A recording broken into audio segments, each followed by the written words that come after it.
വിശുദ്ധ കുരിശിൻ്റെ അടയാളത്താൽ ഞങ്ങളുടെ ശത്രുക്കളിൽ നിന്ന് ഞങ്ങളെ രക്ഷിക്കണമേ. ഞങ്ങളുടെ തമ്പുരാനെ, പിതാവിൻ്റെയും പുത്രൻ്റെയും പരിശുദ്ധാത്മാവിൻ്റെയും നാമത്തിൽ ആമീൻ. കർത്താവ് മോശയോട് ആദ്യഫലങ്ങളുടെ തിരുനാൾ, ആഴ്ചകളുടെ തിരുനാൾ, പുതുവത്സര ദിനം, പാപപരിഹാര ദിനം, കൂടാര തിരുനാൾ എന്നിവയുടെ പ്രാധാന്യവും അവ എങ്ങനെയാണ് അനുഷ്ഠിക്കേണ്ടതെന്നും വിവരിച്ചു. ദേവാലയ ദീപവും തിരുസാന്നിധ്യത്തിൻ്റെ അപ്പവും എങ്ങനെ കൈകാര്യം ചെയ്യണമെന്നും കർത്താവ് കൽപ്പിച്ചു.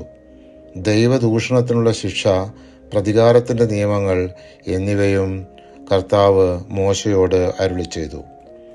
ശാബത്ത് വർഷം ആചരിക്കേണ്ടത് എങ്ങനെയെന്ന് സീനായ് മലയിൽ വെച്ച് മോശയോട് അരുളി ചെയ്തത് ഇപ്രകാരമായിരുന്നു: ഇസ്രായേൽ ജനത്തോട് പറയുക, ഞാൻ നിങ്ങൾക്ക് തരാൻ പോകുന്ന ദേശത്ത് നിങ്ങൾ പ്രവേശിക്കുമ്പോൾ ആ ദേശം കർത്താവിനൊരു ശാബത്ത് ആചരിക്കണം.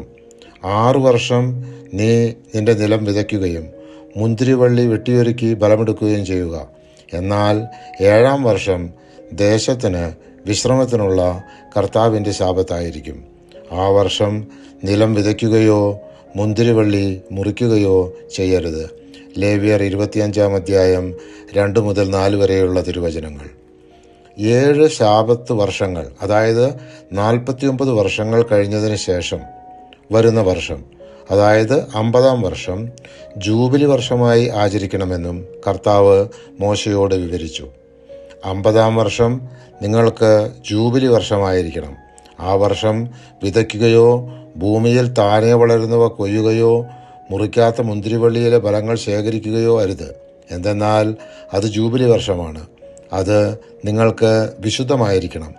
വയലിൽ നിന്ന് കിട്ടുന്നവ മാത്രം നിങ്ങൾക്ക് ഭക്ഷിക്കാം. ലേവ്യർ 25-ാം അധ്യായം 11-12 തിരുവചനങ്ങൾ. പരിശുദ്ധാത്മാവേ, തിരുവചനത്തിൻ്റെ അനന്തശക്തിയാൽ ആത്മാവിൻ്റെ ദാനങ്ങളും ഫലങ്ങളും നൽകി തീക്ഷ്ണതയാൽ ഞങ്ങളെ ജ്വലിപ്പിക്കണമേ. ആമീൻ.